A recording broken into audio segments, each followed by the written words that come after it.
আজকের এই ব্যস্ত সময়ে সন্তানের জন্য সবচেয়ে বড় উপহার কিছু সময় আর একসাথে গল্পের জগতে হারিয়ে যাওয়া।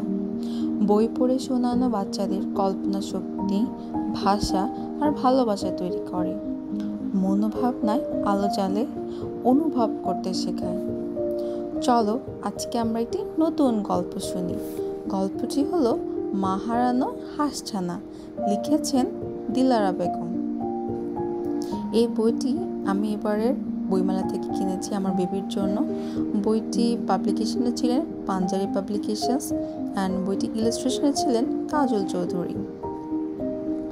মা হাঁস তার ছানাদের নিয়ে মনের আনন্দে পুকুরে সাঁতার কাটছিল। একটি ছানা তার মাকে হারিয়ে ফেলল। চলো তো দেখি কিভাবে সে তার মাকে খুঁজে পায়। পুকুর ঘাটের আশেপাশে মিলেমিশে বাস করে গরু, ছাগল, হাঁস, মুরগি ও কুকুর, বেড়াল। কুকুর ছানা আর বেড়াল ছানা পুকুর ঘাটে খেলা করছে। মা হাঁস তার ছানাপোনাদের নিয়ে মনের আনন্দে পুকুরে সাঁতার কাটছে। ফেরার পথে মা হাঁস মনের ভুলে তার ছোট ছানাটিকে পেছনে ফেলে চলে আসে। বেচারা ছানা পথ হারিয়ে একবার এইদিকে যায় আর একবার ওদিকে যায়, কিন্তু কোথাও তার মাকে খুঁজে পায় না। পুকুর ঘাটে বসে থাকা কুকুরকে সে বলে, কুকুর ভাই, আমি হাঁসের ছা, দেখেছো কি নীল হাঁসকে? সে যে আমার মা। সাঁতার কেটে এসে দেখি মা যে আমার নাই। কুকুরে খুব মায়া হলো। হাঁস ছানাকে সাথে নিয়ে সে তার মাকে খুঁজতে বের হলো। যেতে যেতে সর্ষে খেতে বসে থাকা এক গরুকে দেখতে পেল তারা। কুকুর খুশিতে গদগদ হয়ে হাঁস ছানাকে বলল, ওই যে তোমার মা।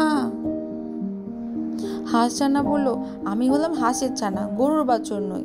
তুমি হলে বোকা কুকুর, বোঝো না কিছুই।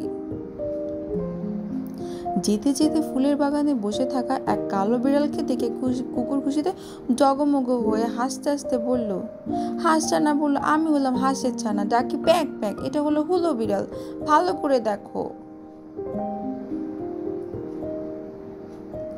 যেতে যেতে উঁচু পাহাড়ের কাছে দাঁড়িয়ে থাকা এক রাম ছাগলকে দেখে কুকুর বলল, এটাই কি তোমার মা? হাঁস ছানা বলল, এটা হলো রাম ছাগল, খাই সে শুধু ঘাস, তুমি একটা কুকুর বটে, চেনো না কো হাঁস।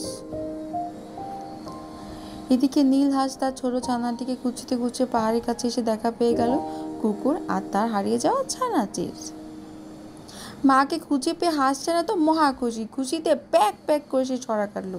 নীল হাঁসটা আমার মা, চিনে রেখো ভাই, অনেক রঙের হাঁস যে আছে, নীল হাঁসটা নাই, তুমি কুকুর বন্ধু আমার, এসো মোদের বাড়ি, আজ যদি না যায় তবে তোমার সাথে আড়ি। এই হলো আমাদের গল্পের শেষ। ধন্যবাদ।